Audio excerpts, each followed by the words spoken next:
Alright, so Mr. Bernay, we're going to go over some of these quiz corrections. So just follow along and look at the ones you've missed. I'll go in order of the questions. So we'll start with number 1 and go through number 15. You're just correcting the ones that you missed. So make sure you check which ones you missed so you know which ones to correct. Alright, so number 1 says solve for the missing value in the table below. So really, I just need this information here, and I can think of it like a proportion. So if I look at it as a proportion, I have x over 8 is equal to 6 over 24. And I can do that because this is a proportional table. So I can think of each pair of numbers as a proportion. So two ratios set equal to one another. So this is just like a proportion problem where I multiply the diagonal numbers. 8 times 6 is 48, and 48 divided by 24 is 2. So I'm going to multiply the diagonals. 8 times 6 equals 48. And I take that number, 48, divided by 2. 48 divided by 24 equals 2. So my answer is 2 there. And it kind of helps to, so x equals 2. Kind of helps to look and see if that makes sense in your table. So looking at it this way, 2 times 3 is 6. So if I do it down here, 8 times 3 is 24. So I know that's correct, because the constant between these two is the same. 2 times 3 is 6, 8 times 3 is 24. Alright, so that's number 1. Number 2 is a similar question. Solve for the missing value in the table below. My x is here now, so I can either look at these two as a proportion or these two here. I'm going to go with the smaller numbers. So again, this is a proportional table, so I can just think of these as proportions and multiply the diagonal numbers. 25 times 54. 25 equals 1350. Take that number and divide it by the leftover number, which is 45. So again, this is just a proportion problem. And we get 30. 1350 divided by 45 is 30, which is answer B. So x is equal to 30. Alright. And again, the way you can check that, it's hard to tell what times 25 is 30. So you could do 30 divided by 25. Let's try that. 30 divided by 25 is 1.2. So we're looking to see what the constant is here. 30 divided by 25 is 1.2. So we would expect 54 divided by 45. 54 divided by 45 also to be 1.2, and it is. So 54 divided by 45 is 1.2. 30 divided by 25 is 1.2. So the constant between these are the same. It's 1.2.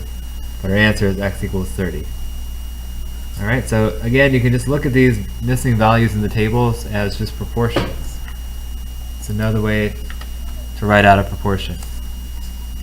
And we know how to solve proportion problems. We multiply the diagonal and divide by the leftover.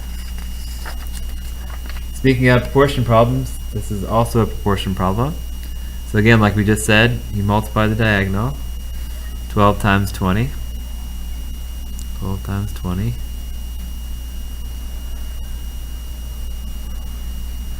is 240. 240 divided by 8. 240 divided by 8 equals 30. We could have done that the long way as well. 240 divided by 8.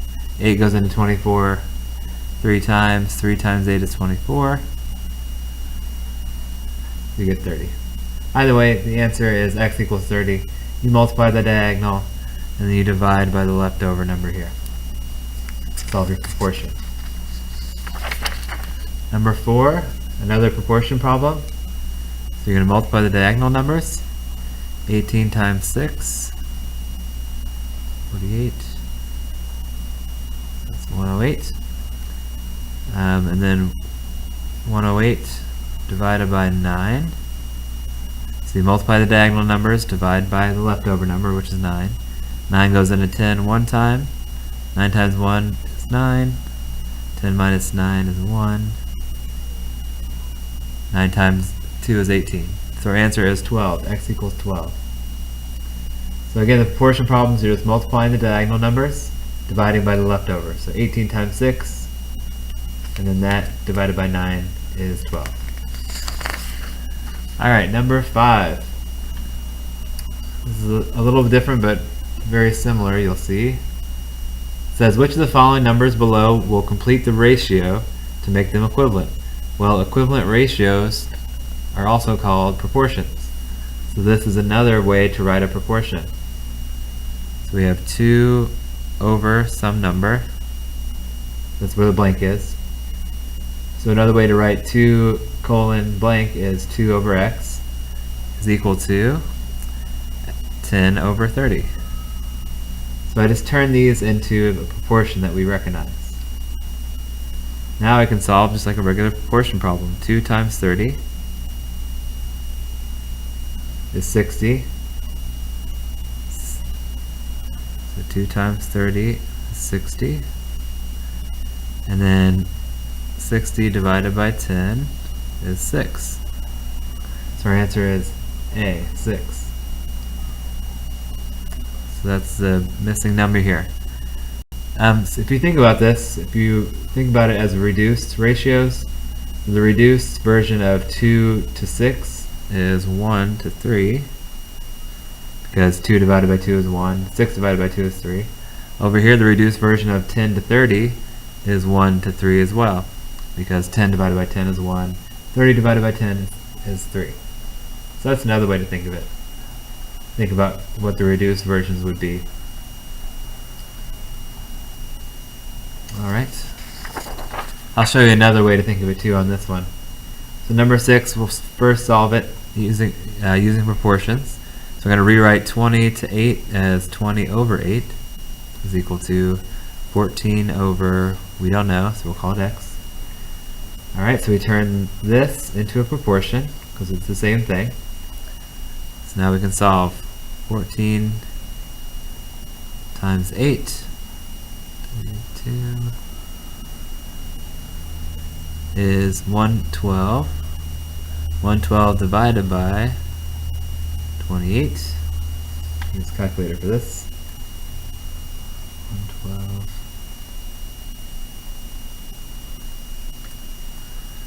equals 4.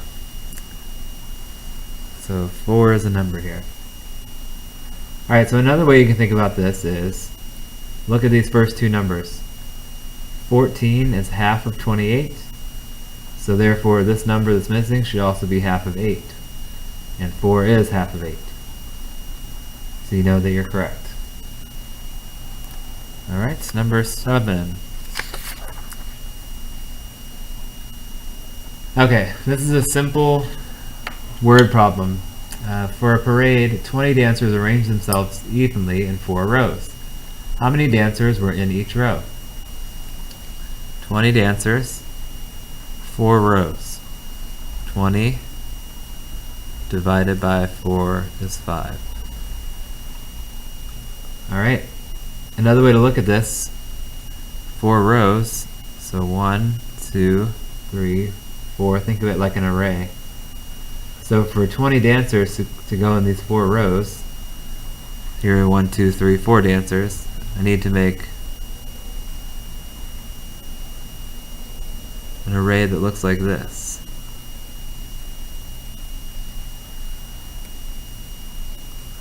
So now I have 4 rows, 1, 2, 3, 4, and then 5 the answers in each row. 1, 2, 3, 4, 5. 4 times 5 is 20. 20 divided by 4 is 5. So this is just a simple division word problem. Same thing here.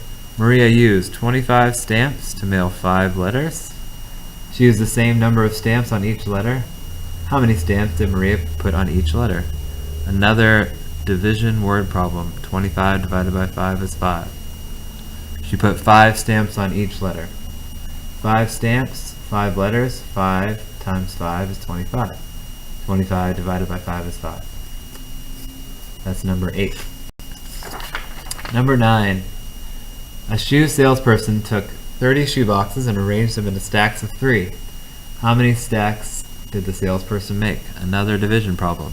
30 shoe boxes, stacks of 3, divided by 3 equals 10. 10 stacks altogether. Stacks of 3. 3 boxes in each stack. 10 times 3 is 30 shoe boxes altogether. That's number 9. Simple division word problems. Alright, this one's kind of a vocab question. Which of the following is not a way to write a ratio? There's really no work to show here. Just make sure you get the correct answer. A colon is a proper way, 1 to 3. You can use the word 2, 1 to 3, like this, written out. You can express a ratio as a fraction, 1 over 3. But semicolon is not a way to express a ratio. So know the difference between a colon and a semicolon. Semicolon has that comma at the bottom. So the answer is A there. Semicolon is not a way to write a ratio. Number 11. If a farmer grows 4.2 tons of sweet potatoes on a quarter of his farm, how many tons of sweet potatoes can he grow on his whole farm? Alright, so when you look at this, you might think of a proportion immediately. And you can do that, and I'll show you how to solve this as a proportion.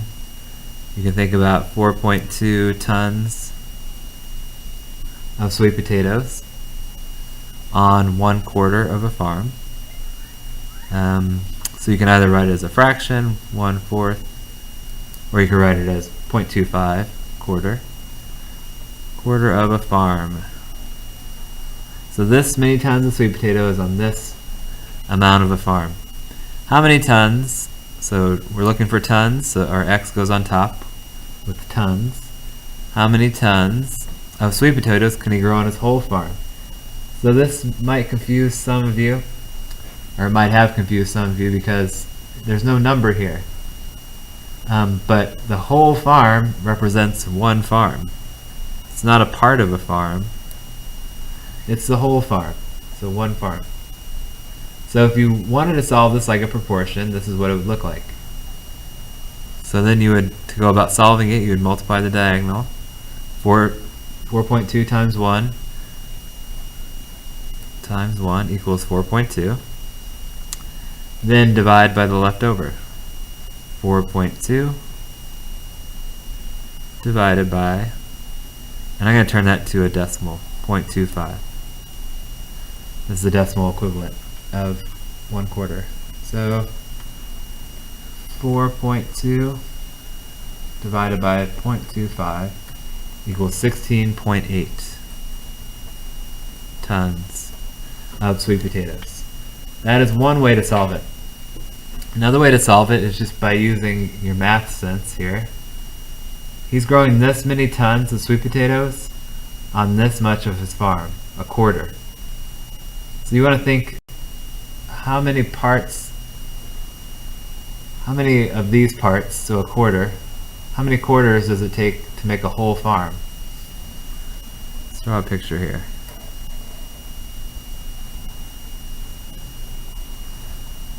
If this is the whole farm, this whole bar, here's 1/4, 1/4, here's 1/4, here's 1/4.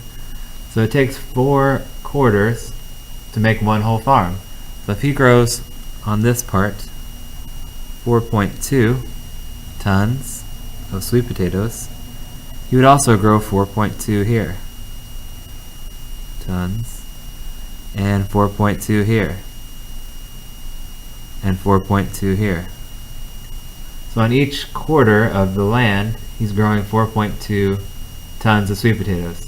So you could just add these amounts together, because you're looking for how much he grows on the whole farm. You know how much he grows on a quarter, 4.2. You're looking for how much he grows on the whole farm. So you could either add these amounts together, or this is just 4.2 repeated 4 times, which means the same thing as 4.2 times 4,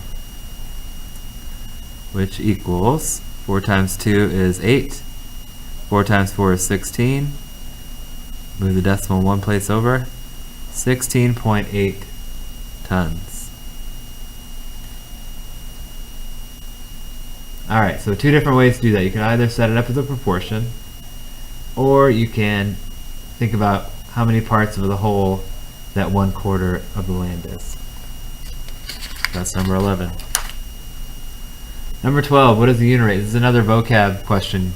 Probably a good idea to get this down in your notes. A unit rate is when a rate is expressed as a quantity of 1, or add a quantity of 1. So that's the unit rate. Quantity of 1 is the key part there. Again, probably a good idea to get your notes. Alright, number 13.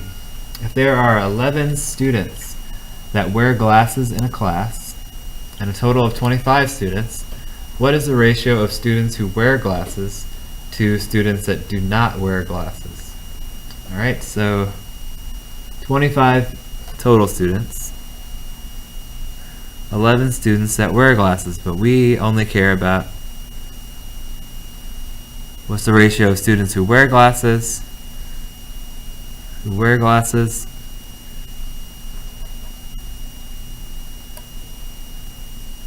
to do not. So students who wear glasses, students who do not wear glasses. So how many students wear glasses? It says 11 students wear glasses, so your first number is going to be 11. How many do not? It doesn't say how many do not wear glasses, but it does tell you how many there are total. So if I know that 11 wear glasses, that means the rest of them must not wear glasses. So 25 minus those 11 who do wear glasses. So we get 14 who do not. So that's the ratio. 11 students wear glasses, 14 students do not wear glasses. Altogether, there are 25 students, 11 plus 14. So all the students are accounted for. 11 wear glasses, 14 do not. So that's your ratio. Number 14. If a researcher flips a coin 28 times and landed on tails 13 times, what is the ratio of tails to total tosses? Okay. Flip a coin 28 times, landed on tails 13 times. So the ratio here, ratio of tails to total. Sometimes you have to read these a couple times to determine what it's asking you. Tails to total. That's what your ratio is going to be. So how many times did we get tails? 13 times. How many total times was it tossed? It was tossed 28 times. So your ratio is 13 to 28. That's your ratio. Answer is C. Number 15. Last one. In a bag there are 4 blue marbles, 6 red, 8 yellow marbles. Write the ratio of pulling not a blue marble. So anything but a blue marble. So write a ratio pulling not a blue marble. So not blue is going to be the first number in my ratio to the total. So how many of the total are not blue? These are blue. So these don't count because they're blue. 6 red, 8 yellow, so 14. 14 of these marbles are not blue. And there are 4, 10, 18 total. So 4 to 18, or another way to write it is 4 dash 18, which is a fraction, 14 over 18. These all mean the same thing. Alright, so that's your answer. 14 of the marbles were not blue, and there are 18 total marbles. So you start with this many marbles in a bag. 14 of those, when you pull them, are not blue.